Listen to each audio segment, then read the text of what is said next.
Assalamualaikum warahmatullahi wabarakatuh. Kami dari kelompok 2 ingin menyelesaikan tugas ilmu dan perancangan perundang-undangan lokal A yang diampu oleh Bapak Profesor Dr. Wicipto Setiadi SHMH, yang mana untuk nama dan nomor induk mahasiswa setiap masing-masing anggota kelompok karena keterbatasan waktu kami letakkan di sebelah sini. Baik, kita akan mereview jurnal yang berjudul Peran Partisipasi Masyarakat dalam Pembentukan Undang-Undang di Indonesia yang ditulis oleh Profesor Dr. Wicipto Setiadi SHMH. Permasalahan dalam artikel ini, penulis yang menyampaikan keluh kesahnya sebagai rakyat atau perwakilan dari rakyat kepada pembentuk undang-undang, DPR, dan Presiden. Karena partisipasi rakyat Indonesia dalam pembentukan undang-undang tidak dilibatkan. Dengan merujuk kepada laporan Forum Masyarakat Peduli Parlemen Indonesia, penulis mengungkapkan bahwa DPR periode 2014 sampai 2019 merupakan yang terburuk sejak reformasi, dikarenakan dianggap tidak mampu menampung aspirasi dan tidak sesuai kebutuhan masyarakat. Yang mana hal ini dapat dilihat dari banyaknya masyarakat yang melakukan JR ke MK, dan bahkan sebelum UU itu disahkan, masyarakat sudah merancang JR dari undang-undang tersebut untuk diuji ke MK saat UU itu disahkan. Pada akhir tahun 2019 yang lalu diketahui terjadi gerakan protes massa di berbagai daerah yang mengajukan tuntutan penolakan terhadap revisi maupun RUU yang akan disahkan oleh DPR karena dianggap bertentangan dan tidak melibatkan partisipasi masyarakat. Namun di balik banyaknya pergerakan di berbagai daerah, pembentuk UU tetap tidak mendengarkan aspirasi masyarakat. Berdasarkan uraian penjelasan pada latar belakang, dapat diketahui bahwa tujuan penulis menulis artikel 5 tersebut adalah untuk memberikan sebuah solusi terkait mekanisme yang efektif dalam meningkatkan partisipasi masyarakat Indonesia sebagai sebuah negara demokrasi agar produk hukum yang dibuat oleh pembentuk undang-undang sesuai dengan kehendak rakyat dan agar suatu produk hukum yang dibuat mempunyai kualitas yang baik dengan dibuktikan berkurangnya pengujian material atau formil ke Mahkamah Konstitusi. Adapun metode analisis yang digunakan penulis dan menulis artikel email tersebut adalah metode yuridis normatif. Kemudian mengenai sumber data yang digunakan dalam penulisan artikel email tersebut adalah data sekunder dengan menggunakan bahan hukum primer berupa peraturan perundang-undangan dan putusan pengadilan, dan kemudian juga menggunakan bahan hukum sekunder berupa buku hukum dan jurnal-jurnal hukum. Dalam hasil penelitian yang tercantum dalam artikel tersebut, penulis membagi pembahasan menjadi dua bagian, yakni 1. Konsep disensus versus konsensus dalam demokrasi, dan 2. Partisipasi masyarakat dalam pembentukan undang-undang. Di bagian awal pembahasan dan diskusi bagian pertama, penulis menyebutkan bahwa terdapat ketidakseimbangan antara dunia ideal dengan peristiwa empiris yang nyata terjadi di masyarakat berkaitan dengan jalannya kehidupan berdemokrasi, terutama dalam ranah partisipasi masyarakat dalam pembentukan undang-undang. Hal tersebut dijabarkan oleh penulis bahwa keterlibatan serta partisipasi masyarakat secara publik dalam pembentukan undang-undang akan berdampak terhadap beberapa hal, seperti bertambah panjangnya proses penyusunan. Pembentukan undang-undang itu merasa terbelenggu karena harus memperhatikan dan menampung pendapat masyarakat. Terbukanya ruang penolakan atau ketidaksepakatan secara sebagian atau keseluruhan dari masyarakat yang dituangkan dalam RUU. Hal mengenai ketidaksepakatan, penolakan, dan resistensi dalam demokrasi ini tertuang dalam studi yang dilakukan oleh Jacques Resaer yang menyebutkan sebagai disensus. Disensus itu berarti ketidaksepakatan atau perselisihan, dan hal tersebut itu memiliki arti penting dalam sistem demokrasi karena disensus itu merupakan proses politik yang mendorong litigasi yuridis dan memuat celah di dalam tatanan indrawi dengan mempertentangkan kerangka pandangan yang telah ada dan pemikiran serta tindakan yang tidak dapat diterima. Selanjutnya, demokrasi yang saat ini terjadi justru lebih mengarah kepada proses pengambilan keputusan politik pada terjadinya konsensus. Demokrasi dengan model konsensus senantiasa berusaha mengakomodasi pendapat kelompok dominan maupun pendapat masyarakat dalam suatu forum tertentu, sehingga yang menghasilkan adalah kesepakatan di antara kelompok dominan karena adanya dominasi pengaruh politik dan pengetahuan. Ketidaksepakatan seolah-olah didiskusikan tetapi sebenarnya ditekan. Kedaulatan rakyat sebagai prinsip utama dalam sistem demokrasi dikuantifikasi menjadi keputusan mayoritas yang dapat dicapai melalui transaksi utilitaritis. Hal seperti ini kemudian menciptakan elitisme dalam politik di mana transaksi kepentingan publik hanya diselenggarakan oleh kelompok kecil elit.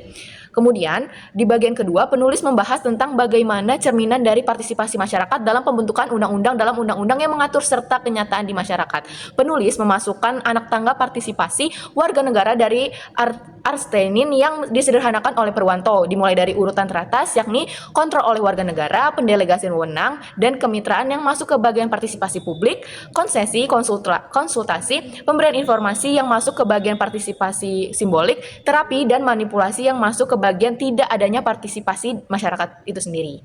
Melihat betapa pentingnya partisipasi masyarakat dalam pembentukan UU, maka diperlukan pengaturan yang jelas dan rinci serta mekanisme yang standar dan baku mengenai partisipasi masyarakat dalam pembentukan peraturan perundang-undangan untuk melayani hak masyarakat untuk didengar pendapatnya atau right to be heard, hak untuk dipertimbangkan pendapatnya atau right to be considered, dan hak untuk mendapatkan penjelasan atau jawaban atas pendapat yang diberikan, yakni right to be explained. Penulis mengaitkan dengan putusan MK nomor 91 garis miring PUU 18 garis miring 2020 dalam perkara perkara pengujian formil UU nomor 11 tahun 2020 tentang Cipta Kerja terhadap UUD Negara RI tahun 1945. Partisipasi masyarakat dalam pembentukan UU menjadi sangat penting, sehingga supaya terjamin hak dan partisipasi masyarakat dalam proses pembentukan UU, diperlukan adanya konsekuensi hukum bagi UU yang tidak melibatkan partisipasi masyarakat. Supaya UU yang tidak memenuhi persyaratan secara terbuka dan bermakna, perancangan akan berhenti hingga tahap persetujuan bersama dan tidak perlu menunggu proses pengesahan serta pengundangan UU oleh Presiden baru mengajukan judicial review ke MK. Selanjutnya akan dijelaskan oleh rekan saya. Selanjutnya, saya akan menjelaskan dari segi kelebihan penelitian. Penelitian ini menyajikan analisis mendalam tentang dissensus versus konteks dalam demokrasi, serta peran partisipasi masyarakat dalam pembentukan undang-undang, dengan merujuk pada teori Jacques Rancière dan juga dari Sherry R. Armstrong dengan Ladder of Citizen Activation. Penulis menunjukkan keahlian dalam menggabungkan teori dengan praktik, khususnya di Indonesia. Analisisnya menyoroti dampak positif seperti pemberdayaan dan transparansi, serta tantangan seperti konflik kepentingan dan polarisasi. Penulis secara kritis berlisensi praktik berpartisipasi dalam pembentukan undang-undang mengacu pada keputusan MK nomor 91/PUU strip 18/2020 untuk menunjukkan perlunya reformasi sistem legislasi. Pendekatan holistik yang melibatkan perspektif ekonomi, politik, hukum, dan sosial memberikan analisis yang mendalam, sementara sarana normatif yang visioner seperti pengaturan konsekuensi hukum untuk UU tanpa partisipasi inklusif menegaskan relevansi penelitian ini. Dengan struktural argumentasi yang kuat, penelitian ini tidak hanya melakukan kritik tetapi juga solusi konstruktif untuk meningkatkan kualitas demokrasi di Indonesia. Karya ini menjadi kontribusi yang signifikan dalam diskursus partisipasi masyarakat, mendorong pembaca untuk memahami dan terlibat dalam demokrasi yang lebih inklusif. Nah, sebelum membahas kekurangan dalam penelitian yang dilakukan oleh penulis mengenai partisipasi masyarakat dalam pembentukan undang-undang di Indonesia, penting juga untuk kita mengakui peran krusial partisipasi masyarakat dalam sistem demokrasi. Nah, meskipun telah ada pengaturan yang mengatur keterlibatan masyarakat dalam proses legislasi, tapi terdapat juga sejumlah ketantangan maupun kelemahan yang perlu diperhatikan untuk memastikan bahwa partisipasi tersebut dapat berjalan dengan efektif dan bermakna. Nah, di poin pertama ini, meskipun dicantumkan partisipasi masyarakat itu telah diatur dalam Undang-Undang Nomor 12 Tahun 2011, tapi itu pengaturannya itu dianggap tidak mendetail dan tidak jelas, yang mana hal ini mengakibatkan ketidakjelasan dalam implementasinya nanti.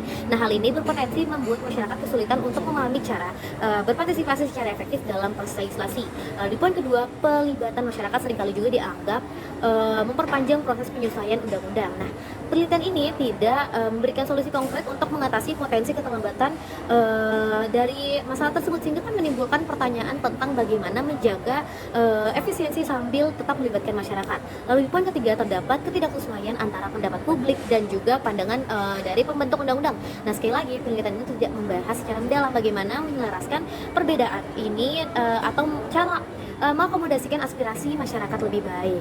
Lalu di poin keempat, terdapat ada partisipasi masyarakat juga yang seringkali hanya melibatkan kelompok tertentu dengan kepentingan tertentu atau kepentingan langsung, di mana jadi sehingga suara dari kelompok lain itu terabaikan. Jadi penelitian ini sekali lagi tidak menganalisis dampak dari dominasi kelompok tertentu dalam proses legislasi. Lalu terakhir di sini ada penelitian ini juga tidak membahas konsep dari penelitian ini juga membahas konsep dari dissensus dan konsensus dalam demokrasi, tapi analisa itu belum cukup mendalam untuk menjelaskan interaksi dari antara keduanya nih dalam konteks pembentukan undang-undang.